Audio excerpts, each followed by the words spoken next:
দেশের ধনী পরিবারের স্বপ্নের দেশ আমেরিকা হলেও মধ্যবিত্ত বাংলাদেশিদের স্বপ্নের দেশ মালয়েশিয়া। দেশটিতে প্রায় 15 লাখ বাংলাদেশিদের বসবাস। তবে এই বৃহৎ সংখ্যার বাংলাদেশিদের ভিতরে যারা প্রফেশনাল বা স্টুডেন্ট ভিসা রয়েছেন শুধুমাত্র তারাই কিন্তু মাল্টিপল ভিসা ব্যবহার করতে পারেন। এছাড়া যারা শ্রমিক ভিসা রয়েছেন তারা সিঙ্গেল এন্ট্রি ভিসা ব্যবহার করছেন এবং এই ভিসায় বছরে শুধুমাত্র একবারই দেশে যেতে পারবেন। এর অতিরিক্ত যখন আপনি দেশে যেতে চাইবেন তখন পূর্ব অনুমতি লাগবে। আর এটা নিতে যেমন একদিকে সময় সাপেক্ষ, অন্যদিকে অতিরিক্ত অর্থও খরচ।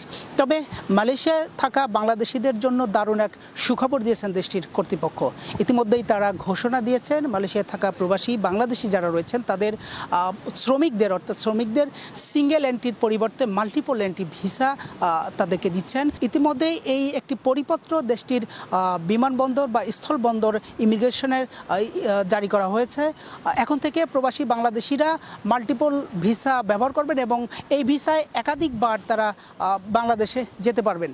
মালয়েশিয়া থাকা প্রবাসী বাংলাদেশিদের যে মাল্টিপল এন্ট্রি ভিসা মালয়েশিয়ার সরকার দেওয়ার যে ঘোষণা দিয়েছেন এটা কিন্তু আসলে একদিনই হয়নি। মালয়েশিয়ার কুয়ালালামপুরে থাকা একদল স্বপ্নবাজ তরুণ প্রবাসীরা যারা দীর্ঘদিন ধরেই মাল্টিপল ভিসার দাবিতে দূতাবাসে স্মারকলিপি দিয়ে আসছেন এবং এই বিষয়ে মাননীয় হাইকমিশনারের সাথে একাধিকবার তারা সাক্ষাৎ করেছেন এবং বাংলাদেশিদের জন্য যেহেতু অন্যান্য দেশের শ্রমিকরা এখানে মাল্টিপল ভিসা ব্যবহার করতে পারেন, বাংলাদেশিরা আসলে কেন পারবেন না এই বিষয়ে কূটনৈতিক তৎপরতা চালাতেই একদল স্বপ্নবাস তরুণ কিন্তু তারা দূতাবাসে আহ্বান জানিয়েছিলেন, স্মারকলিপি দিয়েছিলেন।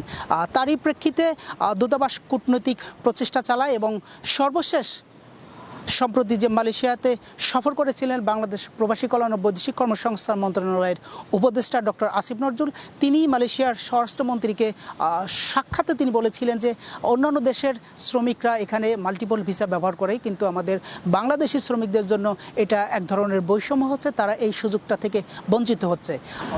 উপদেষ্টা ডক্টর আসিফ নজরুলকে সে সময় মালয়েশিয়ার স্বরাষ্ট্রমন্ত্রী আশ্বস্ত করেছিলেন যে আমরা খুব দ্রুতই আসলে এটা ভেবে দেখব এবং কিভাবে বাংলাদেশিদের মাল্টিপল ভিসা দেওয়া যায় সে বিষয়ে তারা কার্যকরী পদক্ষেপ গ্রহণ করবে। তারই ফলশ্রুতিতে কিন্তু সম্প্রতি 10 জুলাই তারা একটি পরিপত্র জারি করেছেন, এখন থেকে বাংলাদেশিরা মাল্টিপল ভিসা পাবেন।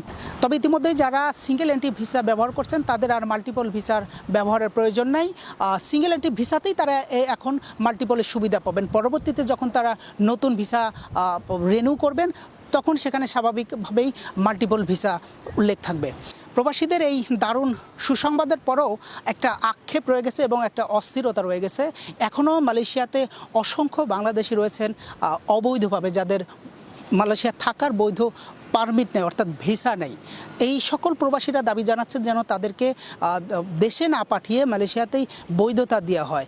তবে দূতাবাস থেকে জানানো হয়েছে মালয়েশিয়ায় থাকা অনথিভুক্ত অভিবাসী যারা রয়েছেন বাংলাদেশি তাদেরকে বৈধতা দেওয়ার ব্যাপারে কূটনৈতিক আলোচনা চলমান রয়েছে। শুধুমাত্র বাহিরে যারা রয়েছেন অবৈধ তারাই না, যারা আসলে অবৈধ হয়ে পুলিশের হাতে আটক হয়ে জেলে রয়েছেন তাদেরকেও যেন বৈধতা দিয়ে এবং এখানে কাজে ফেরানো যায় সে বিষয়েও প্রচেষ্টা দূতাবাস থেকে চালিয়ে যাচ্ছেন।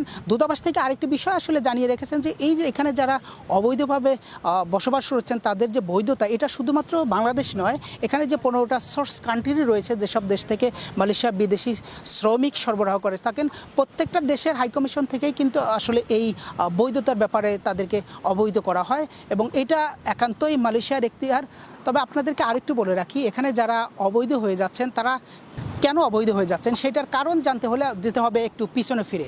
অর্থাৎ যখন একজন প্রবাসী মালয়েশিয়ায় পাড়ি জমান তখন কিন্তু তিনি প্রতিশ্রুতি অনুযায়ী যদি কাজ না পান তাহলে তিনি আসলে অবৈধ হয়ে যান এবং অনেকেই রয়েছেন যারা মাসের পর মাস বেকার রয়েছেন এবং তারপরেই কিন্তু তারা বাধ্য হয়ে নিজের জীবন সংকটে ফেলেই কিন্তু তারা অবৈধ হয়ে পড়েন। এছাড়াও বাংলাদেশের যে অতিরিক্ত মুনাফালোভী যে ম্যানপাওয়ার ব্যবসায়ীরা রয়েছেন তাদের লোভের লালসার কারণেই কিন্তু অসংখ্য বাংলাদেশি এখানে অবৈধ হয়ে যান। অর্থাৎ যে অনেক কোম্পানি রয়েছে যেগুলো নাম সর্বস্ব কোম্পানিতে তারা এখানে মালয়েশিয়া পাড়ি জমিয়েছেন এবং প্রথম বছরে তাদের ভিসা দিলেও পরবর্তী বছরে তারা আসলে সে সকল কোম্পানি তাদেরকে ভিসা দেন না। একদিকে যেরকম কোম্পানির কোনো অস্তিত্ব থাকে না, তারা আসলে ফোনও ধরেন না, এমনকি বাংলাদেশে যেসব এজেন্সি রয়েছেন তাদেরকেও ফোন করে পাওয়া যায় না। বাধ্য হয়ে এসব শ্রমিকগুলা কিন্তু এখানে অবৈধ হয়ে যাচ্ছেন। মালয়েশিয়ায় থাকা শ্রমিকদের অবৈধ হওয়া রোধ করতে পরিবর্তে যারা ম্যানপাওয়ার ব্যবসায়ীরা রয়েছেন তাদেরকে আসলে জবাবদিহিতার আওতায় আনতে হবে। অর্থাৎ একজন শ্রমিক যে অফিস থেকে বিদেশে পাড়ি জমাবেন, সেখানে যে তিনি তার থাকা বা তার কাজ এবং তার বেতন সব কিছু নিশ্চিত করতে হবে, এবং এর ব্যর্থয় ঘটলে যেন দেশের যে ম্যানপাওয়ার ব্যবসায়ীরা রয়েছেন, রিক্রুটিং এজেন্সি রয়েছেন, তাদেরকে যেন আসলে জবাবদিহিতার আওতায় আনা যায়।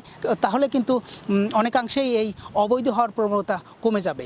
এতে একদিকে যেমন বাংলাদেশের ভাবমূর্তি উজ্জ্বল হবে, অন্যদিকে দেশের রেমিটেন্স প্রভাব বৃদ্ধি পাবে। প্রতিশ্রুতি অনুযায়ী কাজ না পেয়ে অবৈধ হয়ে যাওয়া এসব প্রবাসীরা একদিকে যেমন নিজের বা পরিবারের শঙ্কায় ফেলেছেন, অন্যদিকে দেশের ভাবমূর্তি ক্ষুণ্ণ হচ্ছে এবং দেশের রেমিটেন্সে ভাটা পড়ছে। দেশের ভাবমূর্তি উজ্জ্বল রাখা এবং রেমিটেন্স প্রবাহ চলমান রাখতে প্রবাসীদের সমস্যার সমাধানে কার্যকরী পদক্ষেপ নিতে হবে, যেন প্রবাসীরা বিদেশে গিয়ে শোষণের শিকার না হন। মালয়েশিয়ার কুয়ালালামপুর থেকে এস এ সৌরভ, RTV।